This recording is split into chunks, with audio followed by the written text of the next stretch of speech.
네, 오늘 하나님께 주시는 말씀은 누가복음 22장 63절부터 71절까지의 말씀이 되겠습니다. 누가복음 22장 63절부터 71절까지의 말씀입니다.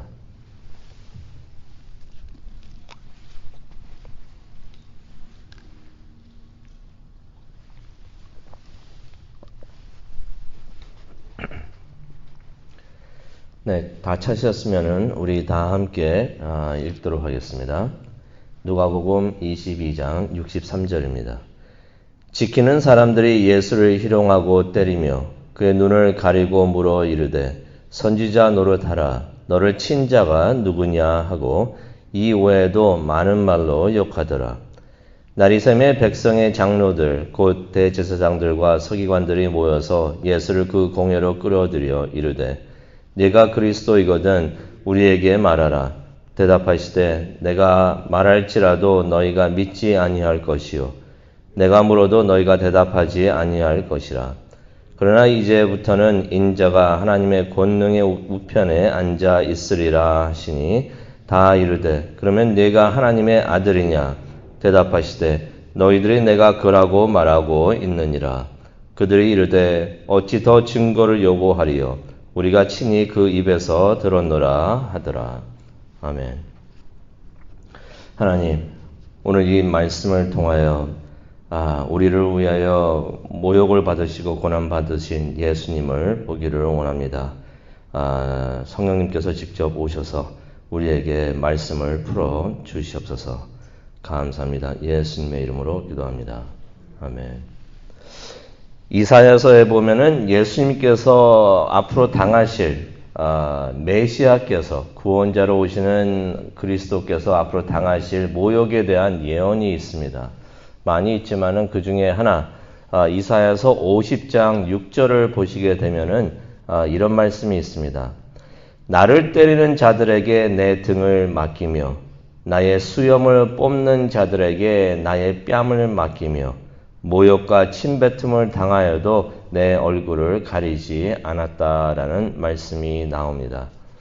예수님에 대한 말씀이 되겠는데요. 이 말씀이, 이 예언의 말씀이 그대로 이루어진 것을 우리가 오늘 말씀을 통하여 볼 수가 있습니다. 오늘 말씀은, 본문 말씀은 예수님께서 십자가에 못 박혀 죽으시기 전에 당하셨던 여러 수모, 많이 있었죠. 많이 있었는데 그 중에 한 장면이 되겠습니다. 예수님께서 대제사장 집에 아직 계셨을 때의 일이었습니다. 예수님을 지키고 있었던 사람들이 있었는데요. 그 사람들이 예수님을 희롱하기 시작을 합니다. 63절에 나와 있는 말씀입니다. 이때는 예수님께서 종교 재판을 받기 위해 기다리실 때였습니다. 그러니 아직 아무런 판결이 나오기 전의 일이었던 것입니다. 율법은요, 죄수들도 학대하는 것을 금합니다. 그러는데 대제사장 쪽 사람들, 그들의 종까지 그들은 예수님을 학대를 합니다. 기회가 될 때마다 고통과 모욕을 주려고 합니다. 그들에게는 재판 판결이 나기 전이든 났건 아무런 상관이 없었던 것이에요. 그들은 그냥 예수님을 조롱하고 때리려고 했던 것입니다. 그러고 있었는데 그들이 예수님의 눈을 가립니다. 그러고는 묻습니다. 64절에 나오죠. 네가 선지자라면 누가 너를 때렸는지 알아맞혀봐라. 예수님의 눈을 가린 다음에 예수님을 때렸던 것 같아요. 때리면서 네가 선지자라면 지금 누가 너를 때리는지 알아맞혀봐라. 65절을 보니까요. 이 외에도 온갖 말로 예수님을 모욕을 했다. 그렇게 기록이 되어 있습니다. 그런데도 예수님께서는 가만히 계셨습니다. 할 말도 많으셨을 텐데 솔직히 눈이 가렸다고 누가 때린지 예수님께서 모르셨겠습니까? 다 말씀하실 수도 있었는데 예수님께서는 아무런 대꾸도 안 하십니다. 우리가 모욕을 당할 때, 모욕을 당할 때, 특히 믿음 때문에 억울한 일을 당하고 하나님 일을 하는데 억울한 일을 당할 때 어떻게 우리가 행동을 해야 되는지 예수님을 보면서 우리가 배울 수가 있는 것 같습니다. 예수님께서는 그러셨죠. 때리는 자들에게 등을 내밀고 뺨을 때리는 자들에게 또 다른 뺨을 내밀고 그들이 침을 뱉을 때 얼굴을 가리지 않으셨다 라고 하셨는데 그렇게 묵묵히 예수님께서는 그때 계셨던 것입니다. 예언의 말씀을 이루고자만 하셨던 것은 아닌 것 같습니다. 그게 바로 예수님의 품성이었던 것 같습니다. 66절을 보니까 날이 새매 종교 재판을 위해서 공회가 열렸다라는 말씀이 나와 있습니다. 날이 새기 전에 재판을 하는 것은 불법이었습니다. 그러니 이 사람들이 날이 새자마자 재판을 하려고 모였던 것입니다. 가능하면 빨리 재판을 해서 예수님을 죽이고자 하는 그들의 마음을 우리가 볼 수가 있습니다. 그 자리에 그 공회에 누가 모였습니까? 백성의 지도자들이 되는 장로들, 또 대제사장들, 서기관들이 다 모였던 것입니다. 바리새인들, 사두개인들, 모두 다른 사람들이 모여가지고 공회를 열었습니다. 종교 재판을 열었던 것입니다. 그러면서 예수님을 신문을 합니다. 그 신문하는 그 관건, 가장 중요했던 것은 67절에 나와 있습니다.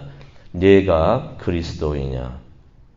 이때 만약 예수님께서 그렇다고 하시면은 하나님을 모욕한 죄로 사형에 처하려고 그들은 다 계획을 하고 있었던 것입니다. 그렇게만 말해라. 그냥 너를 죽이겠다 라면서 그들이 그 대답을 기다리고 있었던 것입니다.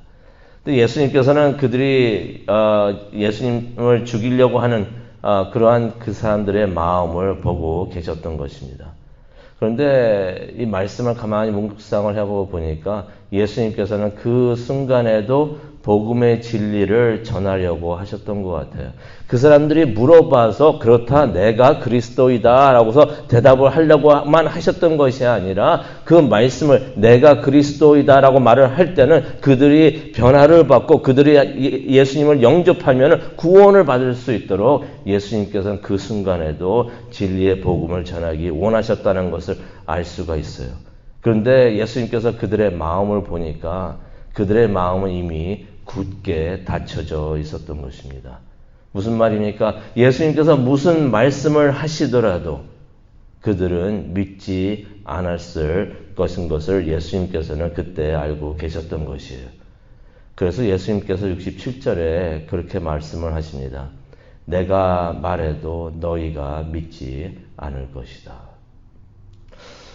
근데 참 어떤 마음이 어떻게 굳어져 있는 마음이 하나님이시고 그리스도이시고 하나님의 아들이시고 메시아이신 예수님께서 직접 말씀을 전하시는데도 마음 문을 열지를 않을까요? 사람의 마음이 얼마나 닫혀 있으면은 하나님께서 말씀을 전하시는데도 마음의 문을 열지 않을까 그렇게 생각을 해봅니다. 그러면서 예수님께서 69절에 이런 말씀을 하시죠. 이제부터는 인자가 하나님의 우편에 앉아 있는다라는 말씀을 하십니다. 여기서 인자라는 것은 메시아를 의미를 합니다. 다니엘서 7장에 나오는 인자, 13절하고 14절이죠. 그 말씀을 보게 되면은 이제 메시아를 의미하는 인자라는 말씀이 나오는데 그 말씀을 인용을 하시는 것입니다. 또 하나님 우편에 앉다라는 것은 시편 110편 또 1절에 나오는 말씀이 되겠는데요. 이 또한 또 메시아를 의미하는 말씀인 것입니다.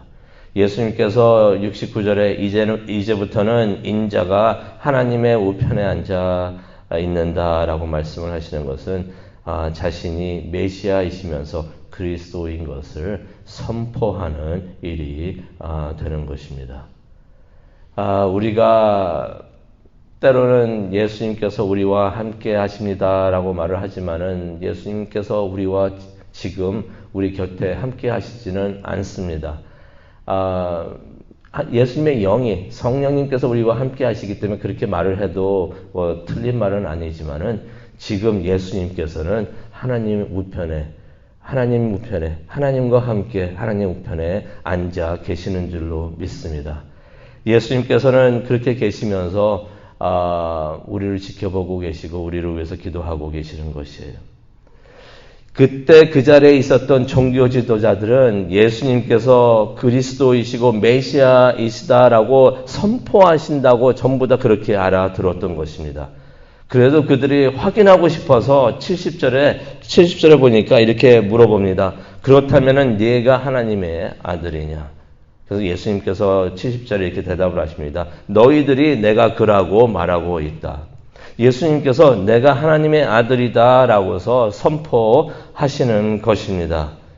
그랬더니 그 공회에 있었던 사람들 다 그렇게 알아듣고 노발대발합니다. 72절에 나오죠. 더 이상 무슨 증거가 필요하냐. 그의 입을 통해서 다 들었다라고 하면서 공회에 있던 모든 사람들이 이제 막 화를 내는 그러한 장면을 우리가 보게 됩니다. 제가 신학대학원에 있었을 때 한 교수님이 계셨었는데 그분이 이렇게 말씀을 하시는 것을 들었어요. 예수님께서 직접 스스로 자신이 구세주이고 하나님의 아들이고 그리스도라고 말한 적이 없다라고서 그렇게 신학대학원 교수님이 그렇게 말씀을 하시더라고요. 그런데요, 진보적인 기독교인들이 있습니다. 진보적인 기독교인들이 똑같은 말을 하고 있습니다. 예수님께서는 성경 어디를 봐도 예수님께서는 스스로 본인이 하나님의 아들이시고 메시아이시고 그리스도라고 말을 한 적은 한 번도 없다라고 말을 하고 있는 것이에요. 마치 기독교가 불교인 것처럼 그렇게 말을 하고 있는 것입니다. 예수님의 제자들이 그렇게 주장을 하고 그렇게 기록을 한 것이지 예수님께서는 그렇게 주장을 한 것이 없다라고 진보적인 기독교인들은 그렇게 말을 하고 있습니다. 오늘 말씀을 보면서 그런 생각이 듭니다. 예수님께서 직접 여기서 그렇게 말씀을 하셨는데 그들은 이 말씀을 어떻게 해석을 하고 있을까? 이 말씀을 보게 되면요, 그 공회에 있었던 모든 사람들, 대제사장들과 서기관들과 장로들이 모두 다가 예수님께서 하나님이라고 선포하셨다고 전부 다 그렇게 알아들었던 것입니다. 우리만 그렇게 알아들은 것이 아니고요, 그 공회에 있었던 모든 사람이 다 그렇게 알아들었는데 아직까지도 예수님께서 그렇게 선포하신 적이 없다라고 믿고 있는 사람들이 있는 것입니다. 예수님은 그리스도인 줄로 믿습니다. 예수님은 구원자이십니다. 예수님은 메시아이십니다. 예수님은 하나님이시고 예수님은 성자 하나님이신 것이에요. 그런데 그런 예수님께서 세상에 오셔가지고 온갖 수모를 당하신 것을 우리가 오늘 말씀을 통해서 다시 보게 됩니다. 성경에는 기록이 안 되어 있지만 아마 수모를 받으시면서 우리를 생각하고 계셨을 것 같습니다. 우리를 생각하시면서 그 모든 것을, 모든 모욕을 참고 계셨을 것입니다. 오늘 말씀을 보면서 우리가 생각을 하면서 기도하는 시간을 갖도록 하겠는데요. 지금 그 예수님은 하나님 우편에 앉아 계십니다. 예수님께서 하나님 우편에 앉아 계신다고 이제부터는 내가 하나님 우편에 앉아 있을 것이다 라고 말씀하시는 것은 내가 이제 죽게 되고 승천하실 것인 것을 예수님께서 또 다시 한번 예언하신 것을 우리가 알 수가 있어요. 예수님께서 하나님 우편에 앉아 계시면서 우리를 지켜보고 계시는 줄로 믿습니다. 오늘 이 아침 새벽에도 하나님을 예배하고 또 하나님 말씀을 듣고 말씀대로 살고자 하는 우리 모두를 지켜보고 계시는 줄로 믿습니다. 그리고 우리를 위해서 중보기도해 주시는 줄로 믿습니다. 우리가 그 예수님을 믿고 의지하면서 또 예수님의 기도를 믿고 신뢰하고 의지하면서 우리도 예수님을 따라가기를 원합니다. 예수님을 따라간다는 것은 예수님께서 걸어가신 그 모습, 또 그 성품을 우리가 보고 또 배우기를 원하는 것입니다. 예수님께서 모든 모욕을 참으시면서 갈 길을 가셨듯이 우리도 예수님을 바라보면서 우리가 묵묵히 예수님을 따라가기를 원합니다. 예수님께서 우리를 지켜보고 계시고 또 우리를 인도하고 계신다는 것을 깨닫고 우리가 오늘도 예수님을 따라가는 우리 모두가 되기를 간절히 축원합니다. 우리 다 함께 기도하시겠습니다. 우리를 위하여 온갖 모욕을 당하신 예수님의 모습을 다시 한번 우리가 그려보기를 원합니다. 말씀을 통하여 예수님을 만나고 예수님을 바라보면서 그러한 예수님의 성품이 우리의 품성이 되고 또 우리의 인격이 될 수 있도록 하나님 도와주시옵소서. 우리를 지켜보고 계시며 하나님 우편에 앉으셔서 우리를 지켜보고 계시고 인도하고 계시는 예수님을 생각을 하면서 예수님을 바라보면서 끝까지 나아갈 수 있는 우리 모두가 될 수 있도록 하나님 인도하여 주시옵소서. 감사합니다. 예수님의 이름으로 기도합니다. 아멘.